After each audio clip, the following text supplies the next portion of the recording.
Salut, j'espère que vous allez bien et surtout que vos lectures sont belles et révolutionnaires. Je vous invite d'abord, avant de commencer, à mettre en commentaire le livre que vous êtes en train de lire actuellement. Dans cette vidéo, je vous parlerai des livres hors sujet du professeur Zacharias Stanley-Forman. Oui, vous avez bien compris, pas hors série, mais hors sujet. Tout avant de commencer, je vous invite à cliquer sur le premier lien que vous allez trouver en barre de description. Nous vous offrons gratuitement un cadeau. Il s'agit d'un bulletin de prière pour savoir comment prier pour une lecture en cours. Beaucoup de gens lisent, ils ne savent pas comment cristalliser leur lecture. Nous vous offrons donc gratuitement un bulletin de prière pour vous montrer comment prier pour une lecture en cours. Vous l'aurez donc compris dans le titre de la vidéo, nous parlerons donc des livres hors sujet du professeur Zacharias Stanley-Forman. Il y a un phénomène dans la lecture de la littérature chrétienne qui fait que tu peux lire un livre, par exemple, qui parle de la sanctification. Mais dans le livre, en lisant le livre sur la sanctification, tu te retrouves en train de comprendre plutôt des principes concernant ta vie de rencontre dynamique quotidienne avec Dieu. Ça existe. Ça s'appelle comprendre au-delà des mots utilisés pour écrire ce livre. Donc c'est pour ça que dans le bulletin de prière que nous vous proposons, il y a un sujet de prière qui dit « Seigneur, donne-moi de comprendre le livre au-delà des mots utilisés pour écrire ce livre. » Tu peux lire un livre sur la sanctification, mais tu comprends, toi, ton message à toi, c'est sur les rencontres dynamiques quotidiennes avec Dieu. Donc dans cette vidéo, je vous présenterai donc une série de livres écrits par le professeur Zacharias Stanley-Forman et les témoignages des gens qui ont compris toute autre chose. Je ne pense pas que dans l'intention première de l'auteur, c'était qu'ils comprennent les leçons qu'ils ont compris.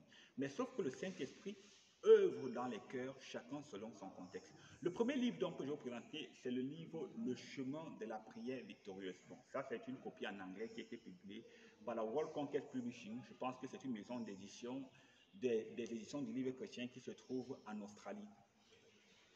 Dans ce livre, pour vous dire honnêtement, je pense que c'est ce livre qui, pour la première fois, a été édité sur le titre À l'école de prière avec le Seigneur Jésus. Dans ce livre, le professeur Forman nous enseigne généralement sur la prière. Il nous montre ce que c'est que la prière, il nous montre les différents types de prières. Moi, je dis toujours que pour tous les autres livres du professeur Zacharias Stanley-Forman, arrêtez de trouver leur source dans ce livre. Avec le temps, c'est comme si Dieu l'a juste conduit à approfondir chaque chapitre de ce livre. Bon, je me souviens donc en 2016, si je ne dis pas de bêtises, j'ai interviewé une jeune dame qui avait lu le livre Le chemin de la prière victorieuse. Bon, je m'attendais à ce qu'elle me parle de la prière, qu'elle me parle du fait que le livre a changé sa vie. Non. Elle m'a expliqué quand elle lisait ce livre, un jour dans la nuit, elle était en train de le lire et subitement, elle a eu envie d'aller aux toilettes. Elle s'est mise à vomir, elle s'est mise à... Des impuretés sortaient de son corps. Quand elle allait aux toilettes, des choses immondes sont sorties de son corps. En fait, le fait que cela sortait, elle m'a raconté qu'elle a connu la délivrance en lisant le chemin de la prière victorieuse. Donc du coup, je me suis arrêté et me suis demandé, tiens, mais qu'est-ce qu'elle a lu dans le livre qui lui a fait connaître la délivrance?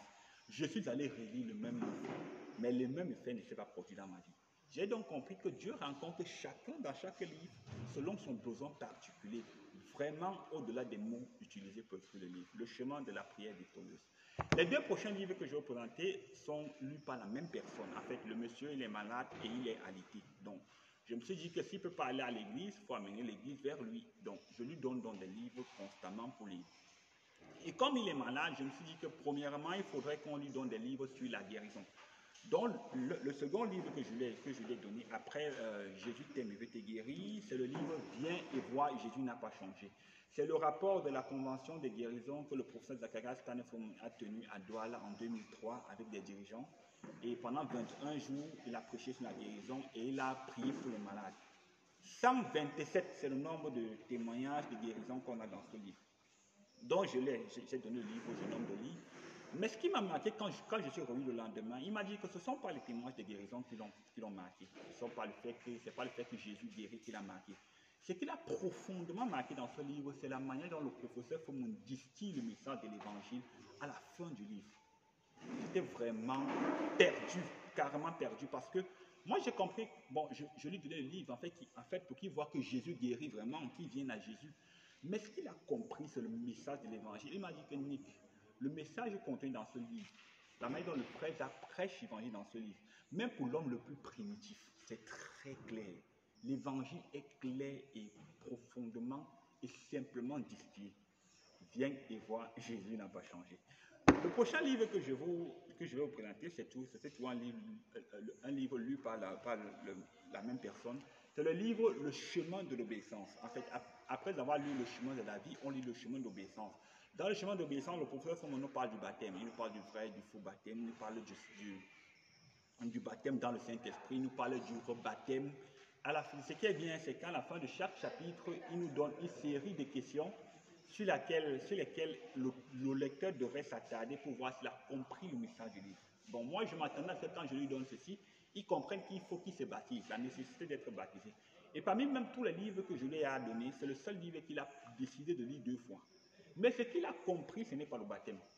Ce qu'il a compris, c'est la vanité du monde. Et le fait que l'homme doit se préoccuper à chercher les choses d'en haut et faire mourir les choses de la terre, la chair en fait, comme l'apôtre Paul le dit.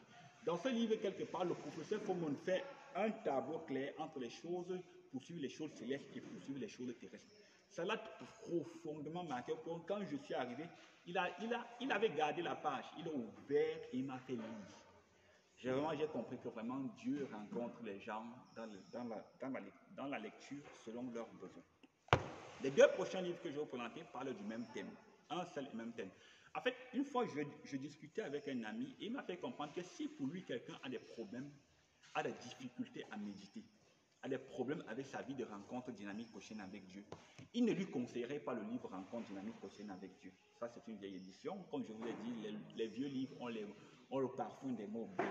Il ne conseillerait pas le livre Rencontre dynamique quotidienne avec Dieu à quelqu'un qui a des problèmes avec sa vie de méditation.